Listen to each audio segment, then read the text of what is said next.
All right, so this is the first time we are approaching a two-phase problem. And anytime you approach a kinematics problem and it hasn't been an issue up to this point, you need to think about, is the motion staying the same? Or rather, is the acceleration staying the same? And this is the first situation where that has not been the case. I'm going to specifically look at problem 35A to examine this. In the first half second, the person is traveling at a constant speed of 20 meters per second, which means during that phase one, acceleration equals 0. But then they slam on the brakes and now they have a new acceleration. If you have a new acceleration, you have a new motion. So you have to treat them separately. I think the easiest way to approach problems like this is to actually split them into two separate problems. And in this case, we're trying to figure out the total distance covered and see if they hit Bambi over here. And we're going to look at how much distance was covered during phase one when they were traveling at a constant speed, find how much distance they covered during phase two while they were slowing down, and then add the two distances together, and then we can answer the question of whether they stopped in time before hitting the deer. So let's walk through this. During phase one, let's look at what we know. Let's do the same thing we've done. Diagram, split into phase one and phase two because we have different accelerations. And list. So let's make a list for phase one. We know the acceleration is 0. We know the initial speed is 20 meters per second. But since the acceleration is 0 and they're moving at a constant speed, that means the final speed should be 20 meters per second. The initial position is 0. We can always make that assumption. And we're going to try to figure out how far the car goes. We know that the time is 0.50 seconds. And since we're trying to find the distance that the car travels during phase one, we know that the equation we choose has to have VF in it. So let's look at, it has to have final position in it. So let's look at equation 2. X equals x naught plus v naught t plus 1/2 at squared. We know the initial position is 0. And we know the acceleration is 0. So the first term and the third term collapse to 0. So the only thing we're left with is position equals velocity times time. The initial velocity, 20 meters per second. And the time, 0.50 seconds. And 1/2 times 20 should be pretty straightforward, is going to give you 10. Seconds is going to cancel out and you're left with meters, which is good because we're solving for a position. So during phase one, this car traveled 10 meters, but that's not enough information.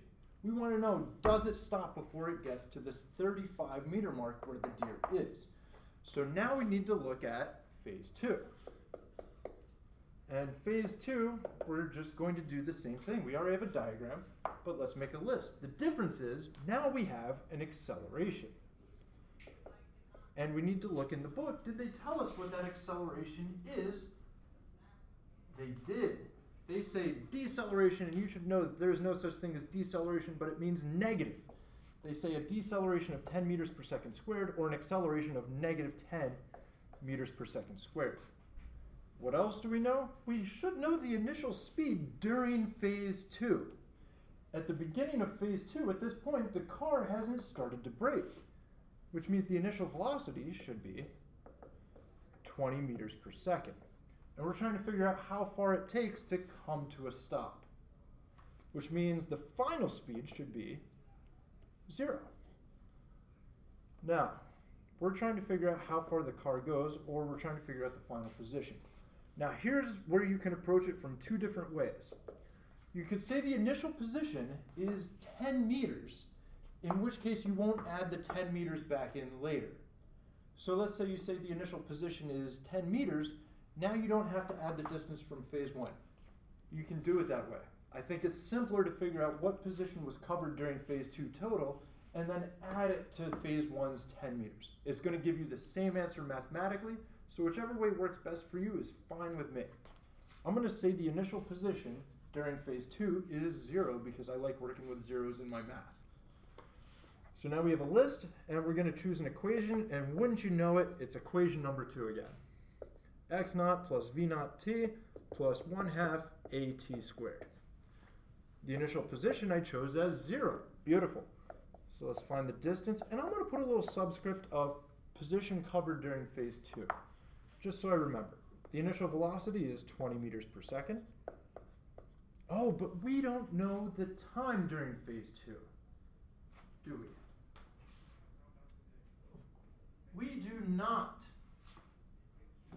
We don't know the position during phase 2, so we can't use this equation. And we can't use the equation 1 because we don't know time. So the only equation we're left with is equation 3. V squared is V naught squared plus 2a x minus x naught. We're going to go through. The final speed should be 0. Any other zeros in here? The initial position I chose as 0 to make my life easy. So 0 equals V naught squared plus 2ax. And now you can plug in numbers. 0 equals 20 meters per second. Don't forget to square the entire thing. Plus 2 times acceleration of negative 10 meters per second squared times the position which we're trying to solve for. 20 squared is going to give us 400, and then we're going to bring that to the other side of the equation. So negative 400 meters squared per second squared. And again, if I'm going too fast on any of these steps, please pause and look at what I've done and think about why I've done it. So you have negative 400 meters per second squared equals 2 times negative 10, or negative 20 meters per second squared, times x. To solve for x, we divide both sides by negative 20 meters per second squared. And 400 divided by 20 is going to give us 20 meters squared per second squared. Divided by meters per second squared is going to leave us with meters. X. So we found the distance during phase 2. Now, that was the distance covered during phase 2, assuming we're starting right here. So now we've covered 20 meters during phase 2. We covered 10 meters during phase 1. So how far did the car go before coming to a stop? 30 meters total, which means you come out 5 meters shy of the deer. Good.